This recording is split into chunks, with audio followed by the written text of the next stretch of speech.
Thank you for being here today. Maybe as a way to start, can you introduce yourself and describe a little bit about the nonprofit organization that you founded? Absolutely. Thank you for having me. It's a pleasure to be here. I am the executive director and co-founder of a nonprofit called Not 9 to 5. It is predominantly focused on support and education and advocacy for the hospitality and culinary sector, particularly focused on the topic of workplace mental health. I feel really passionate about this subject because I grew up in this industry, and it was a big void that needed to be filled. And the name, Not 9 to 5, comes from the reality that nothing about mental health or this industry runs on those hours. So was this a byproduct of a lived experience? Did you have mental health challenges yourself when you were working in the industry, or is this something that you saw was an absolute need? Absolutely both. Yeah, 100% both. I definitely have had my own mental health and substance use challenges throughout my life, pretty much starting from when I was a teenager, but I started in the industry at 17, so they kind of coincide, being a teenager in the industry. Um, witnessed so much in all those years. So I've been in and around the industry for about 2 decades, doing, direct frontline service, starting as a host at 17, all the way up until owning my own restaurant at one point. And then for the last 5 years, I call myself industry adjacent. So I'm still around the industry. Most of my best friends and a lot of my network is still, top rated chefs, restaurateurs, hoteliers, etc. But I'm not directly in the industry as much anymore. um, at 17, I had no idea what I was agreeing to when I took that job. And then once I kind of peeked behind the curtain and realized, what this industry comes with, um, I fell even deeper in love with it. I was already drawn to the culinary aspect. I love culinary experiences, anything food related, I'm obsessed. But realizing how much more of a world there was behind those closed doors was just so mesmerizing to me. And then over the years, I started to realize a lot of the reality in terms of infrastructure or lack of infrastructure within the sector. Um, and in all that time, I experienced depression, anxiety, workplace trauma. I witnessed a lot of this as well. Substances are abundant and rampant and normalized. And I think that becomes a big coping mechanism for people. So for myself, I was struggling with a lot of that. But the worst part wasn't even those experiences. The hardest thing is that no one was talking about them. So you were part of a system that was not particularly healthy for you, and by extension, by healthy for anyone. Um, and so was there a moment when you said, nobody's doing anything about this, it has to be me? Not that it has to be me, but there was a moment where I definitely felt like no one is doing this. I was by fluke invited to speak on a panel and share my story. I had mentioned it to a few friends. I had started to talk about, like, I really wanted to take the silence and shame out of mental health challenges, whether that's illness, disorder, condition, however, whatever language you use to describe your experience. I had started to talk about it in my own inner circles and was just very open and transparent about my, struggles with depression and anxiety and how I was in therapy and all these different, things that at that time felt like a really big deal. Now this is very common, or much more common than, in society. And when I was invited to speak on that panel, I was amongst maybe 3 or 4 other industry colleagues, and it was the reaction and how our stories were received that night that really kind of gave birth to Not 9 to 5. Every single person in the room was someone who had their own version of my story. It felt like a Me Too movement in that room. Every single person just kept raising their hands and sharing it. And then we created a really beautiful space of vulnerability. And so at the end of that night, I turned to a chef friend of mine that had invited me. And I said, I don't know if you're planning to do this again, but I need to keep doing this. And, many weeks and months later, we launched Not 9 to 5. How did you navigate that world where I'm going to do something new and maybe it's a little uncomfortable, but it's going to get done, and you throw yourself into it. Was there a moment when you look back and say, man, I wish I had known this? Or was there something, I wish I had somebody who could have taught me that? So many. I really always go back to also, there's like this hilarious analogy if you bake or cook around making pancakes. And the first pancake analogy is what I call it, which is when you make pancakes, the first one's never your best one. Doesn't matter if you're a top tier chef or, whatever, how much experience you have. The first one's just never going to be the best one. And that's kind of how I think about trying new things, is your first attempt at it is never going to be, the grand slam. It's going to be the one maybe with the most mistakes. It's going to be the one that maybe took the longest. It's going to be the one where you were the most scared. It's going to be the one where, you had to ask for certain pointers or help, more than third, fourth, fifth, sixth, exactly, go on and on. So what was your first pancake with Not 9 to 5? The first where you said, maybe I'm over my element here, and before you got the second and third pancake? So first, I should say, when we first started, we didn't know we were going to be a nonprofit. We kind of launched it as like an initiative and thought, oh, we're going to do this for like a year. We're going to host a couple events and workshops and call it a day. And it just truly grew into something else. It took on the life of its own. And so I would say once we incorporated and became a registered nonprofit, it came with a lot of first pancake moments. There's a lot of regulations and stuff that's less sexy, with accounting and lawyers and paperwork and bureaucracy and things that you need to like kind of sign up for. I would say applying for grants was one of those maybe experiences in the beginning. I'd come from being an entrepreneur. And so applying for funding was a very new experience for me. It kind of was so bizarre to be like putting together this proposal and asking for someone to invest in it. I mean, I guess it kind of reminded me of when you're looking for investment for businesses and you're, pitching to VCs and so, that kind of thing. So it reminded me a little bit of that, but I felt very out of my element because there's a particular way you have to write for certain funders, right? Certain grant applications require certain things and others don't, if you're doing provincial ones or private ones. And so that was one of the first times I felt like, oh, I don't know what I'm doing. And so obviously grant writers came to the rescue. Did that kind of shake or shape the foundation of how you approached running the business, where you realized maybe there was a little more to this than you had thought? Absolutely. And, I think that's when I'm really grateful that I'm not afraid to seek out help when needed. I think some of the best leaders figure out their maybe where they have room for improvement, where that's not their strongest skill set. And it's not about feeling bad about that. It's just more about filling that void with someone who that's their superpower. I know what my superpowers are. I know what I'm really skilled at, and grant writing is not that. So I think realizing how to fill those voids is one of the best, approaches, and asking for help and not seeing that as a negative thing or, a weakness, I think has been extraordinarily helpful to me. I imagine there's other nonprofit founders and nonprofit leaders who might find themselves in a moment where they want to ask for help. Who did you turn to for help?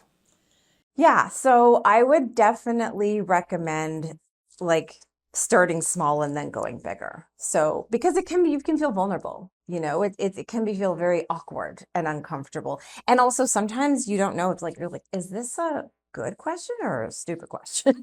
Because you really don't know. It's not your space. Yeah. And I realized starting small helped me. And then eventually I'd go to like absolute strangers and ask them. But in the beginning, I would say definitely start with people someone you feel comfortable being completely honest and blunt with. And so I started with people I knew that were already directly in the nonprofit sector for years or were running their own nonprofits.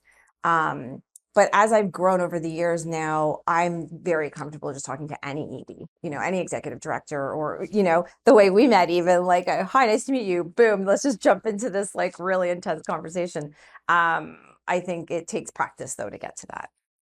So you mentioned, reaching out to your close network for help. Obviously there's some, and you also mentioned grant and proposal writing as an example. Obviously there are a lot of people that can help you with the tactical things that need to get done. Who helped you with the you things that needed to get done as you were building? Um, that's a great question. I think there's always more than one person, like these being vulnerable about what you don't know and what when you feel like, oh, I just don't know what I'm doing, and just realizing also that when I started doing that with more, it starts with friends. So people that you, again, like, I knew intimately that were already in the nonprofit sector or had worked in the nonprofit sector. Um, I started to realize that most people have these moments of like they don't know what they're doing. I remember there was a lawyer once that's helped me start my first business, and I felt really like intimidated to talk to her about certain things because I just felt like, oh, she's a lawyer, she's gone through so many years of school, and I didn't graduate from university, so my education has always been through lived experience, has been self-taught. That's how I've always learned, tactically, hands-on. And I remember one of the biggest epiphanies I ever had with her was she I said to her, "How are we going to figure this out?" There was all these like obstacles of starting this business, through like provincial regulations that were trying to prevent us from doing what we wanted to do. And she looked at me at one point and she goes, "I don't know how to do this. I don't know. Like, I really don't know." And I was so confused. I was like, "You're a lawyer. What do you mean you don't know?" And she's like, "No, I don't know what I'm doing. I never know what I'm doing." And it was one of the first people in my life that I really respected, really admired, was incredibly proficient, competent, intelligent, brilliant, bright, accomplished, who said those words so directly to me. And it was so liberating because I thought, well, if she doesn't know what she's doing and she's okay admitting it, well, then I don't know what I'm doing. And I'm just going to start admitting that from now on. And it was actually brilliant because when I started doing that as a leader, it gave my whole team permission to also operate this way. And so all of us were always saying, like, yeah, we don't know how to do this, but we're going to figure it out. We don't know what we're doing, but we're going to figure it out. Oh, we figured it out. Okay, next problem. We don't know how to do, it was just like, you just move on. And that's why I think you hear those sayings of like being an entrepreneur is just like putting fires out all day. It is like that. It's like, what's that game? Whack-a-mole. It's like you get one down, another one pops up. You solve one problem, another one pops up. And it was just really important to hear that from someone and then also continue and pay that forward in my career. Did you face that same kind of imposter syndrome, if we want to use that phrase, when you jumped into the nonprofit world? Oh, not as much because I'd had the experience of being an entrepreneur. I think with the nonprofit sector, it was more about realizing these systems I had entered. And again, it's kind of reminded me of like when I signed up to be a host and not realizing what I'd agreed to and being part of the restaurant industry. It was kind of the same thing as nonprofit industry or a sector. I just felt like, oh, I didn't realize that by starting a nonprofit that now I am part of this system. And I do find that the nonprofit sector, similar to many other sectors, is quite riddled with systems of oppression, and quite riddled with, a lot of antiquated ideas that kind of keep you handcuffed as a leader. And I have a really hard time with that. And I didn't realize that I was signing up for that when I started a nonprofit. Okay, so I'm not going to let that go. I know, I kind of just like dropped a bomb, but I just had to say it because no one warned me about this when I got into the nonprofit sector. But I'm curious about what your experience was. Let's take those two things, oppression and handcuffs. Let's start with oppression. What do you mean by the nonprofit sector has some issues with oppression? So first and foremost, I will say when I look at, I'll speak for Canada. Okay. The Canadian nonprofit sector, when I started joining, like Charity Village and like other massive, websites where they're representing the nation, wide, a number of charities and nonprofits, it's just so dominated by mostly cis het white male leaders. And as a woman of color who's also queer, who, I just felt very, I was just expecting different, I guess, coming from culinary hospitality where most of the chef bros, dominate the industry. I just wasn't expecting that in where there's so much work on social justice and so much work on equity and, change or equitable systems redesign and all these different things that I guess had thought that would be more reflected in leadership. I find it, so yeah, just like all the isms, racism, sexism, ableism, a lot of this still is so dominant in the nonprofit sector in Canada. Um, Other systems of oppression, though, that I can think of, like I find the grant system to be quite oppressive, provincially and federally. It really requires you to be, English your first language. It really requires you to jump through so many hoops. Having a nonprofit spend months on an application that they don't even know that they're going to get, and it's like 3 years of funding, is kind of oppressive and kind of takes you away from doing the work you're trying to do. And I find that so frustrating because really a lot of the work that nonprofits and charities do could be done by the government. And could be, these services could be provided for the community, social services and what forth. So that's I find is frustrating. And the handcuff part is all part of that too, right? You're very limited. You put this proposal together, you submit a grant for this work you want to do for the next year or two. And then you don't find out sometimes, like, I mean, from one, I won't name them, but one provincial funder here in Ontario, I mean, we once didn't hear back for over a year whether we were getting the funding or not. So you're waiting for sometimes up to 12 months.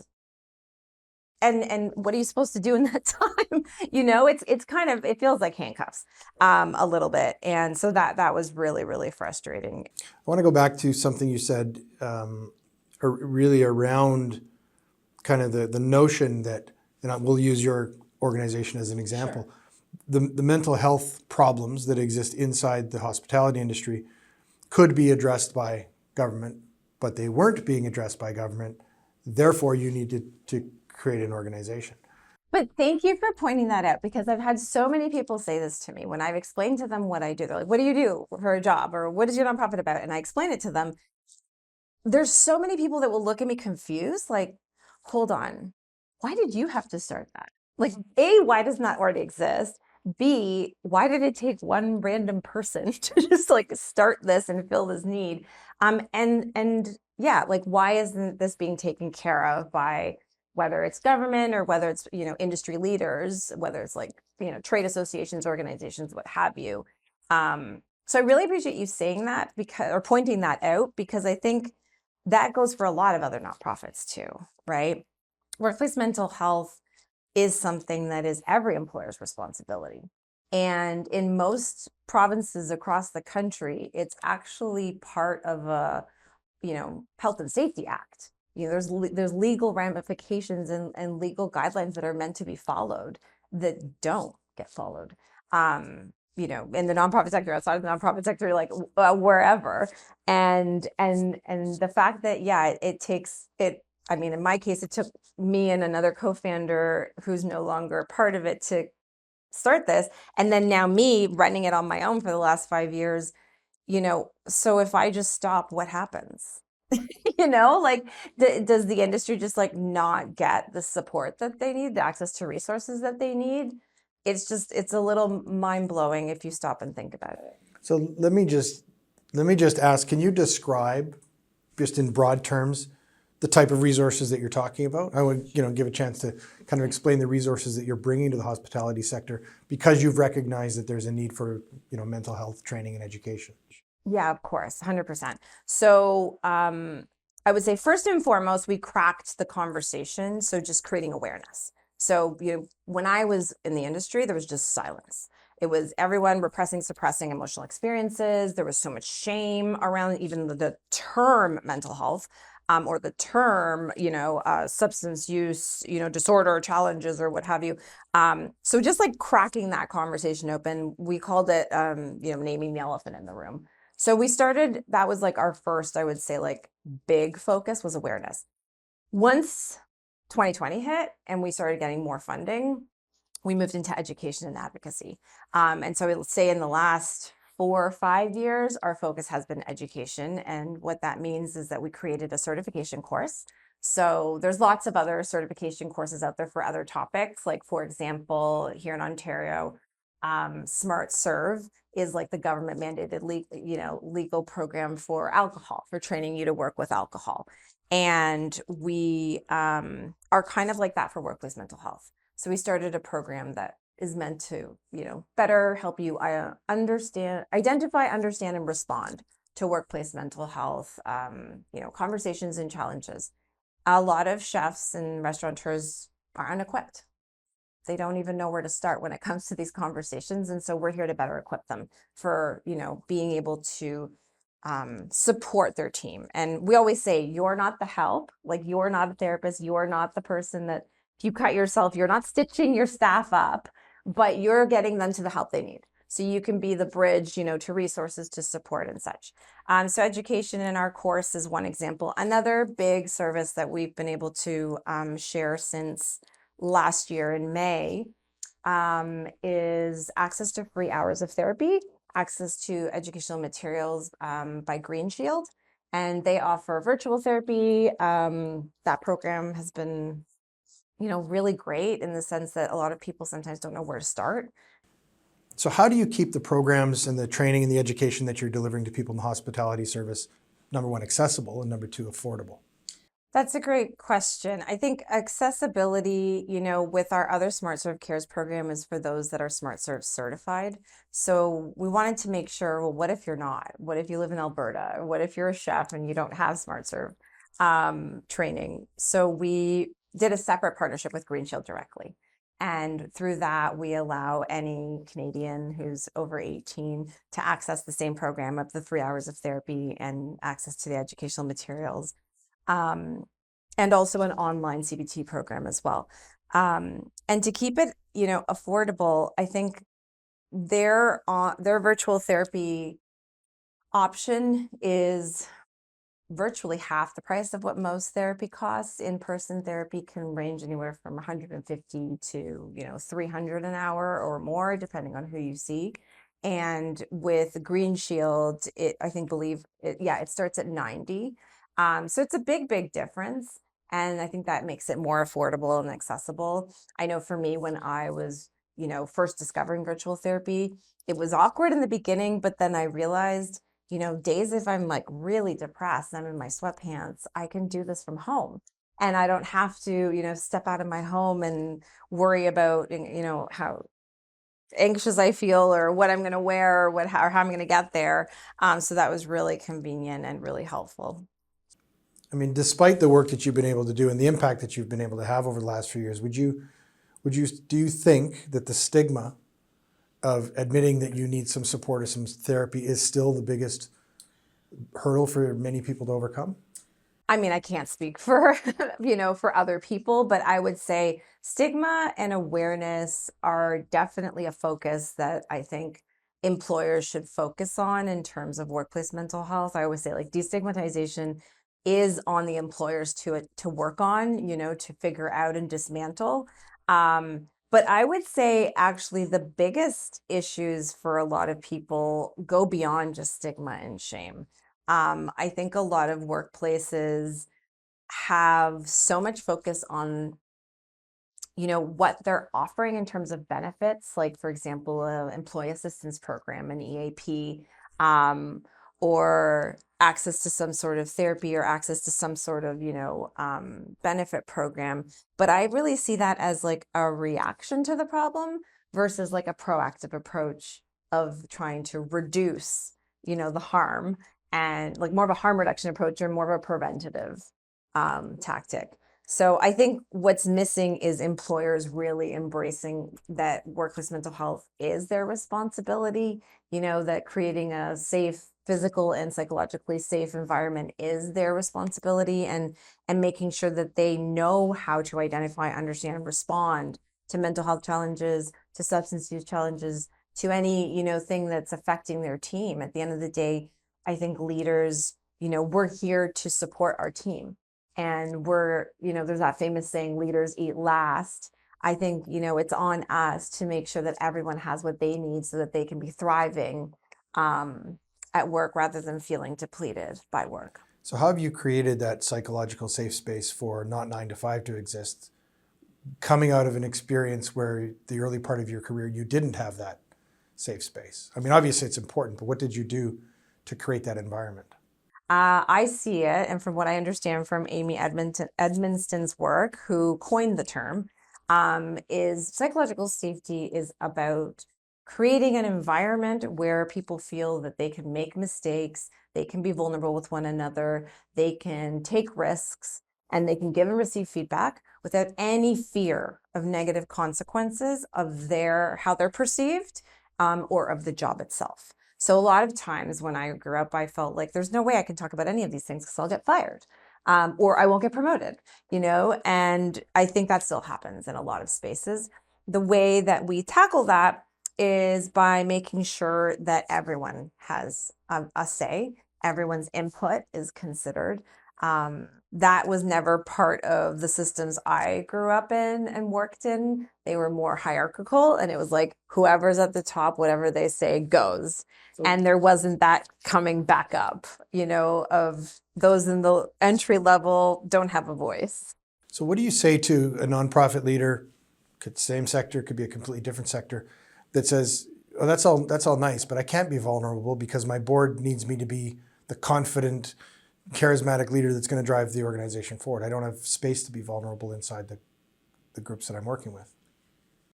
I just don't really understand that question, because to do that, you have to be vulnerable, in my opinion. In my experience, part of vulnerability is a strength that I think all leaders need. So how are you going to do that without vulnerability? I just don't see, otherwise, I mean, I've seen it done. I just find it's very dishonest. And I find that it's not very transparent either. I found that the way to do that, if my board, your board, whatever board wants you to be this confident, strong leader, I think one of the biggest tools in your toolbox is vulnerability. And with your team, with my teams that I've led, I would definitely advise you to use that as a strength. And when you can kind of set that tone, and it gives others permission to do the same. I don't think anyone's expecting any leader to have all the answers. And I think by saying, I don't know, if that's the vulnerability, or there's so many different kinds of vulnerability. Let's just work with, I don't know, saying, I don't know. I don't know how we're going to solve that problem. I don't know what we're going to do, which strategy we're going to take. I don't know how to build this plan, or whatever the situation is. I think that you actually gain more respect when you tell your team that, because if you're coming in acting like you already have all the answers and you already know everything, everyone knows you don't. So it's kind of embarrassing to think that you're going to come in and not be honest about the fact that you genuinely don't know. And I also think that I don't know, I've had the most loyal people work with me or for me or around me for so many years. And I think it's because I try to include them and involve them at the same level. I don't like hierarchy like that. I like flattened organizational structures. I find them to be much more effective. And it's because it empowers everyone to have a voice. So what I'm constantly saying is, what do you think, Craig? What do you think about we should do? And what do you think? And asking everyone in the room. And I actually think that is part of making a data-informed decision, because their thoughts are my data. That's perfect. Thank you for being here. Thank you for having me.